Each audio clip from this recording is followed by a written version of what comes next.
तुम्हें body transformation के पेड़ का पता लगाने में कोई मुश्किल नहीं होनी चाहिए। यही तुम्हारा फायदा है बाकी लोगों के मुकाबले। और अगर तुम सुलगते कमल की दिव्य रोशनी हासिल करना चाहते हो तो तुम्हारे पास यही एक रास्ता है ताकतवर बनने का। इसलिए तुम्हें कैसे भी करके बॉडी ट्रांसफॉर्मेशन का दल हासिल करना ही होगा।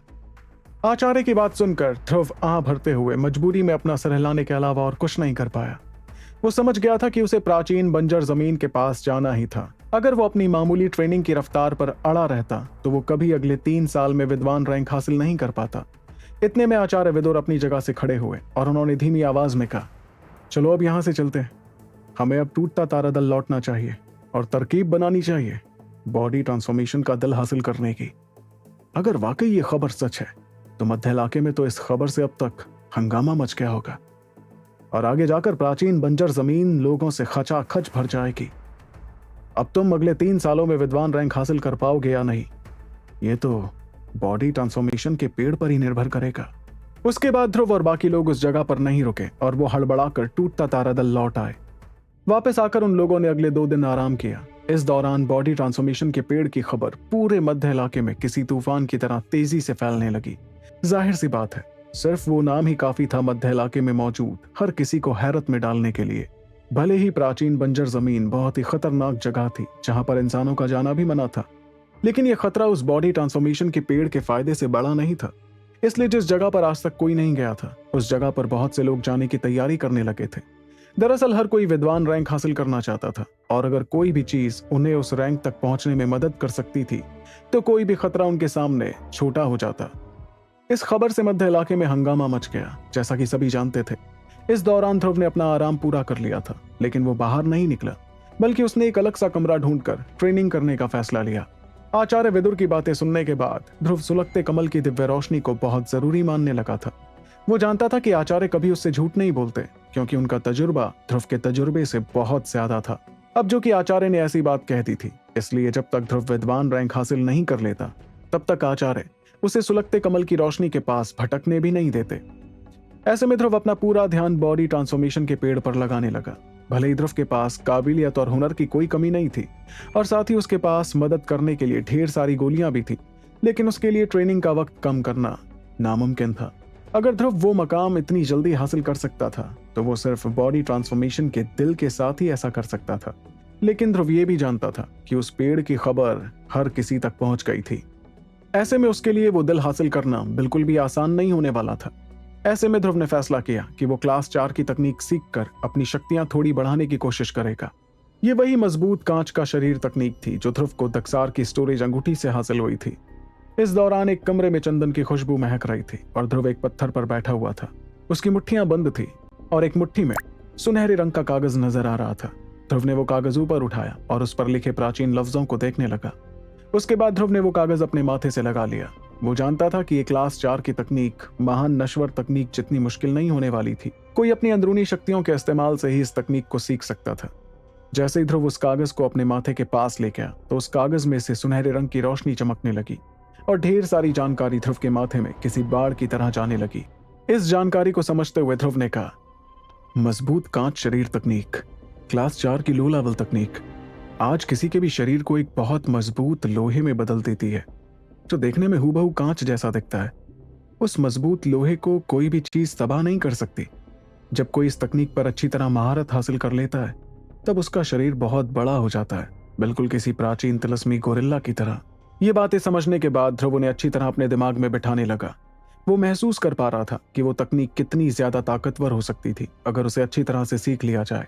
लेकिन इस ताकतवर तकनीक को सीखने के लिए किसी को अपनी शक्तियों को अपने शरीर की हड्डियों, उसके खून, उसकी चमड़ी से मिलाना पड़ता था, जिसके लिए खास तरीका लगता था। वैसे तो ये तकनीक किसी के शरीर पर थोड़ी हावी हो जाती थी, लेकिन ध्रुव का शरीर पिछले कुछ वक्त से बहुत मजबूत होता गया था, इसलिए उसे घबराने की कोई जरूरत नहीं थी। इतने में ध्रुव ने धीरे से अपनी आंखें बंद की और वो उस मजबूत कांच शरीर तकनीक को सीखने लगा। ध्रुव की आंखें बंद करने के कुछ देर बाद अचानक से उसके शरीर से सुनहरे रंग की रोशनी निकलने लगी और उसके अंदर से हड्डियां चटकने की आवाज भी सुनाई थी। वो सुनहरी रोशनी लगातार बड़ी होती जा रही थी और 1 मिनट के अंदर अंदर ध्रुव का शरीर दुगना हो गया। एक नजर देखने पर ऐसा लग रहा था जैसे ध्रुव भी कोई छोटा गोरिल्ला बन गया था। और तो और उसकी चमड़ी का रंग भी सुनहरे रंग का हो गया था। काफी बड़ा होने के बाद ध्रुव के शरीर ने और बढ़ना बंद कर दिया। सुनहरे रंग की रोशनी धीरे धीरे कम होने लगी और उसका शरीर वापस पहले जैसा सिकुड़ने लगा। पलक झपकते ही ध्रुव पहले जैसा हो गया था, लेकिन आंखें खोलते ही उसके मुंह से ढेर सारा खून निकला, जिसने फर्श को लाल रंग से रंग दिया। खून की उल्टी करने के बाद ध्रुव के चेहरे पर परेशानी नजर आने लगी। उस सुनहरे रंग के कागज में ये कहीं भी नहीं लिखा था कि मजबूत कांच शरीर तकनीक को सीखते वक्त किसी को शरीर में बेइंतहा दर्द को भी झेलना पड़ता था। तभी ध्रुव ने अपना सिर हिलाते हुए कहा, अब मेरी समझ में आया कि इस तकनीक को सीखने के लिए शरीर को इतना मजबूत क्यों करना पड़ता है। अगर कोई कमजोर शरीर वाले ने इस तकनीक को सीखने की कोशिश की होती तो उसका शरीर बड़ा होते हुए फट चुका होता।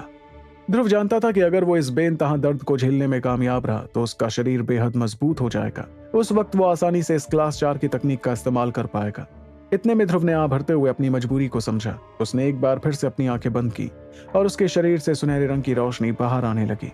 उसका शरीर दोबारा बहुत बड़ा हो गया, जिसके बाद वो वापस छोटा होने लगा। इसके साथ ही उसके मुंह से बार बार खून निकलने लगा, लेकिन धीरे धीरे खून की तादाद कम होने लगी। इसी तरह ध्रुव को ट्रेन करते हुए तकरीबन आधा महीना गुजर गया। इस आधे महीने के दौरान मध्य इलाके में हंगामा मच गया था। अनगिनत ताकतवर दलों ने अपने लोग भेज दिए थे, जो तेजी से प्राचीन बंजर जमीन की तरफ गए थे। मगर सबसे ताकतवर दल अभी भी रुके हुए थे, क्योंकि वो पता करना चाहते थे कि खबर में सच्चाई भी थी या फिर वो सिर्फ एक अफवाह थी। अगर वाकई बॉडी ट्रांसफॉर्मेशन का पेड़ दिखाई देता तो उससे कुदरती हलचल होती, जिसे मध्य इलाके के लोग महसूस कर पाते। इस तरह के एहसास को महसूस करने के बाद ही असली ताकतवर दल प्राचीन बंजर जमीन की तरफ अपना रुख करते। इसी तरह अगले 5 दिन गुजर गए और 6वें दिन जैसे ही सूरज की पहली किरण जमीन पर पड़ी तो मध्य इलाके के उत्तर पूर्वी आसमान में एक शक्ति महसूस होने लगी। वो शक्ति एक झटके में पूरे आसमान में फैल गई थी और जो भी हवा में फैली खुशबू को महसूस करता उसके दिमाग में एक ही चीज आती। ये खुशबू थी उस बड़े से प्राचीन पेड़ की, जिसे हर कोई जानता था बॉडी ट्रांसफॉर्मेशन के पेड़ के नाम से। और इस खुशबू के फैलते ही चारों तरफ हंगामा मच गया और भारी तादाद में भीड़ प्राचीन बंजर जमीन की तरफ पड़ने लगी। इस दौरान टूटता तारा दल में कुछ कमरे बने थे, जो दरअसल टूटता तारा दल के बुजुर्गों के लिए तैयार किए गए थे। इन कमरों में सिर्फ बुजुर्गों को आने की इजाजत थी, क्योंकि पूरे टूटता तारा लोक में सबसे घनी शक्तियां इस जगह पर ही थीं। आमतौर पर इस जगह पर बहुत से बुजुर्ग इकट्ठा हुआ करते थे, एक दूसरे से मुकाबला करने के लिए। और आज भी माहौल कुछ अलग नहीं था। बहुत से बुजुर्ग एक मैदान के पास खड़े थे, जो कमरों से थोड़ी ही दूरी पर बना था। उस जगह की शांति ज्यादा देर के लिए बरकरार नहीं रही और अचानक वहां एक तेज धमाका हुआ। इस धमाके से हर किसी की हैरत भरी निगाहें उस धमाके की तरफ होने लगी। उन्होंने एक कमरे की तरफ देखा जो तहस नहस हो चुका था और उसमें से सुनहरे रंग की रोशनी निकल रही थी। उस रोशनी को देखकर कोई भी समझ नहीं पाया कि आखिर वो चीज थी क्या। लेकिन तभी अचानक उस कमरे में से 70 फुट का सुनहरे रंग का एक गोरिल्ला नजर आया, जिसे देखकर हर कोई दंग रह गया।